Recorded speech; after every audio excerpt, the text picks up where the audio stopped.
ብዙዎቻችሁ በኮሜንት ሴክሽን ላይ እና በተለያዩ አይነት መንገድ ስጠይቁኝ የነበረና በኢምፖርት ኤክስፖርት ትሬዲንግ ላይ ደግሞ በተለይ ኢትዮጵያ ውስጥ ሊታወቅ የሚገባ ሀሳብ ነው ይሄ ኤሌክትሮኒክ ሲንግል ዊንዶ የሚባለው እና አላማውም የአንድ ጊዜ በአንድ ቦታ የሚል መርህ ሀሳብን የያዘ ነው። እንደሚታወቀው በድሮ አሰራር አንድ ላኪ ወይም ኤክስፖርተር ምርቱን ወደ ውጭ ለመላክ የንግድ ሚኒስቴር፣ ጉምሩክ፣ ከባንክ፣ ከኢትዮጵያ ቡናና ሻይ ባለስልጣንና ሌሎችም መስሪያ ቤቶች ጋር በአካል እየተገኘ ሰነዶችን ማረጋገጥ ነበረበት።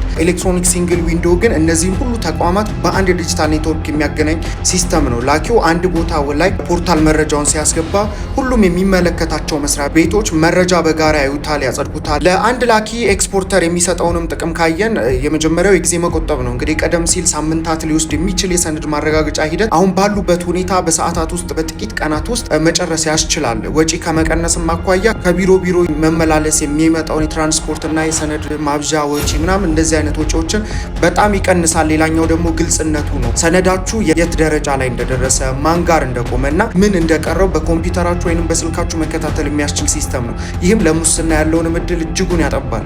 ከባንክ ጋር ያለውንም ትስስር ካየን የውጭ ምንዛሬ ፍቃድ ኤልሲ እና የባንክ ሰነዶች ከጉምሩክ ጋር በቀጥታ ስለሚገናኙ ስህተቶችን ይቀንሳሉ። በኢትዮጵያ ያለውም ተጨባጭ ሁኔታ በአሁኑ ወቅት ከ40 በላይ የመንግስት ተቋማት በዚህ ሲስተም ውስጥ እንዲካተቱ እየተደረገም ነው። በተለይ ለቡና ላኪዎች የጥራት ምርመራ ውጤቶች እና የኤክስፖርት ፍቃድ በዚህ መንገድ እየተከናወኑ ይገኛሉ። ይህም የኢትዮጵያ ምርት ለዓለም ገበያ በፍጥነት ለማድረስ ትልቅ እገዛንም እያደረገ ይገኛል። ይሄ የኤሌክትሮኒክ ሲንግል ዊንዶ አንዱ የኤክስፖርት ኢምፖርት ላይ አንዱ ሀሳብ ቢሆንም ነገር ግን በኤክስፖርት ቢዝነስም በጣም ብዙ ሀሳቦች አሉ፣ ብዙ ስትራክቸሮች አሉ። የፍራሊንክ ቢዝነስ ክላስም እንግዲህ ከዚህ በፊትም በኤክስፖርት ቢዝነስ ላይ በጣም ብዙ ሰዎችን አሰልጥነን ብቁ ኤክስፖርተር ለማድረግ ችለናል። አሁንም በፊታችን አፕሪል 6 ወይም መጋቢት 28 ላይ ኦንላይን ክላሱን ቴሌግራም ቪአይፒ ቻናል ላይ ሰኞ፣ ሮብ፣ አርብ ለሁለት ሳምንት ከምሽቱ 3 ሰዓት እስከ 4 ሰዓት ተኩል ቀጥታ ጥያቄና መልስ እያደረግን ክላሱን ለመስጠት ዝግጅታችንን ጨርሰናል። እናንተ ተመዝገቡ።